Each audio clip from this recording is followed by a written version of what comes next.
Hello everyone, नमस्ते। ओम नमः शिवाय। बढ़ते हैं आगे मिरेकल्स ऑफ ग्राफोलॉजी के वीडियो सीरीज में। ग्राफोलॉजिस्ट मतलब हैंडराइटिंग एनालिसिस्ट, जो आपकी हैंडराइटिंग देख के आपके बारे में सब कुछ बता सकता है। कई बार ग्राफोलॉजिस्ट के पास बहुत सारे हैंडराइटिंग्स आते हैं, बहुत सारे हस्ताक्षर आते हैं, और हमें लोग पूछते हैं कि इतने सारे पेजेस आपके पास है, क्या आप ये सब वर्ड टू वर्ड पढ़ते हो? तो सुनिएगा। As a graphologist, do I read words and statements that have been written by the person whom I am studying? The answer to this question is no. 95% no. 5% are yes in very special cases. तो graphologist को इंसान ने क्या लिखा है या फिर उनके क्लाइंट ने जिनकी हैंडराइटिंग हम स्टडी कर रहे हैं, उन्होंने क्या लिखा है, ये हैंडराइटिंग एनालिसिस करने के लिए पढ़ने की ज़रूरत नहीं होती है। 5% केसेस में ग्राफोलॉजिस्ट पढ़ते हैं ओनली इफ़ अगर कभी क्लाइंट ने इंसिस्ट किया तो। कई बार ऐसे होता है कि क्लाइंट बताते हैं कि हमने जो लिखा है वो आप पढ़ो, this is what is happening in my life. Okay, उस केसेस में हम सिर्फ 5% मैटर पढ़ते हैं, बट वरना हैंडराइटिंग एनालिसिस करने के लिए, स्टडी करने के लिए क्लाइंट ने क्या लिखा है या फिर आपके स्टूडेंट ने क्या लिखा है, हमें पढ़ने की ज़रूरत नहीं होती। So if I am not reading your words, your statements, what am I really looking at while doing my graphological readings? अगर हम पढ़ते ही नहीं तो एग्जैक्टली हम क्या देख के हैंडराइटिंग एनालिसिस करते हैं वो समझिएगा। Have you ever look at your heart cardiogram? कभी देखा है आपने ईसीजी? ईसीजी कैसे दिखता है? A cardiogram is a graph of your heart. Similarly your handwriting is a graph of your brain. Understand this. Every dot you put on the paper is a thought inside you. कभी अगर आपने आपकी junior KG अगर आपको याद आ रही होगी तो उसमें देखो अल्फ़ाबेट्स लिखने के लिए ना डॉटेड अल्फ़ाबेट्स आते हैं। फिर हम पहले उस पर रीराइट करते थे, कई लाइंस हम रीराइट करते थे और उसके बाद हम लिखने की प्रैक्टिस करते थे, राइट? तो वो डॉट डॉट डॉट डॉट मिला के एक लाइन बनती थी, फिर धीरे धीरे आगे के डॉट्स मिला के वो अल्फ़ाबेट बनता था। So graphology says that each dot is a thought inside you. When you write an alphabet, it's actually a chain of thoughts. मतलब अगर एक अल्फ़ाबेट लिखते वक्त अगर 10 डॉट्स है, जहाँ जहाँ पे आपका पेन टच हो रहा है वहाँ वहाँ पे डॉट्स आ रहे.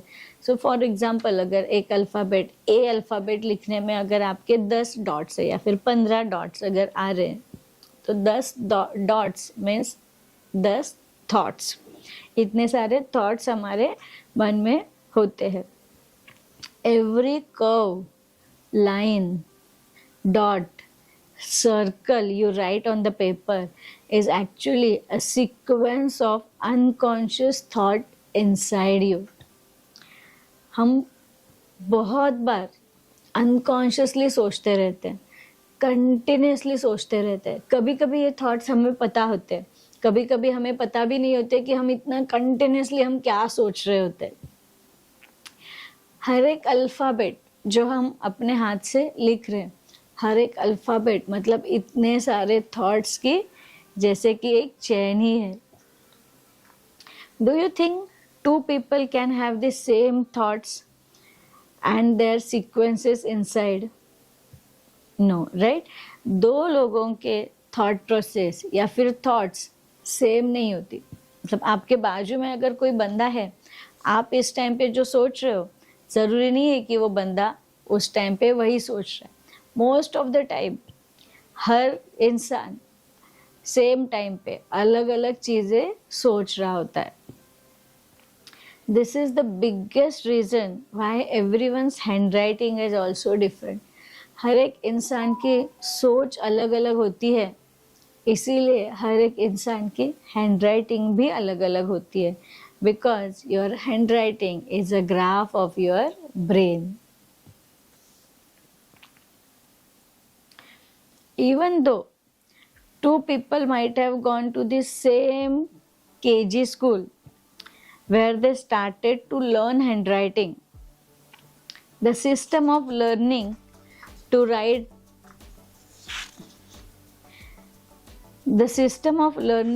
write had been the same, yet they will have different handwriting.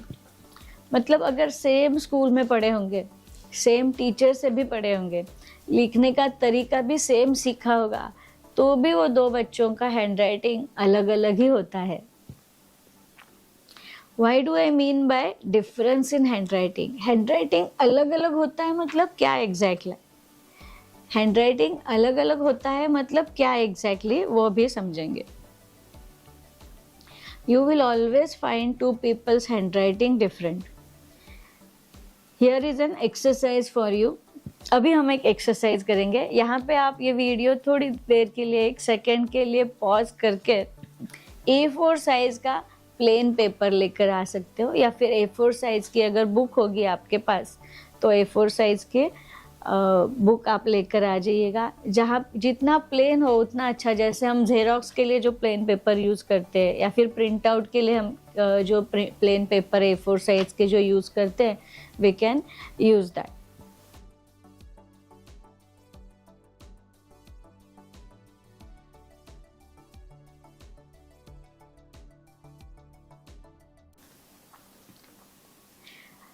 Plain paper, okay, no lines on that paper.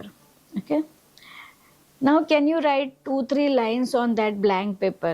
Let me tell you what to write. Okay, write these lines on that particular blank paper. अगर आप अकेले ये book सुन रहे होंगे तो अकेले ही लिखिएगा. आपके घर में अगर और 2 मेंबर्स है तो उनको भी आप आपके साथ में लिखने के लिए बोल सकते हो, ताकि फिर आप भी उधर के उधर ही देख सकते हो कि हैंडराइटिंग में डिफरेंस कैसे आता है.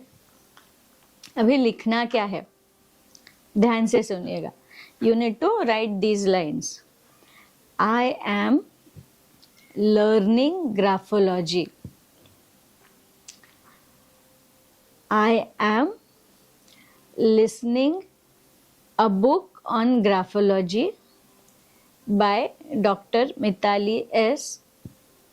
Miracles of graphology. मैं रिपीट करती हूँ. I am learning graphology. I am reading a book on graphology by doctor Mitali S. Miracles of graphology.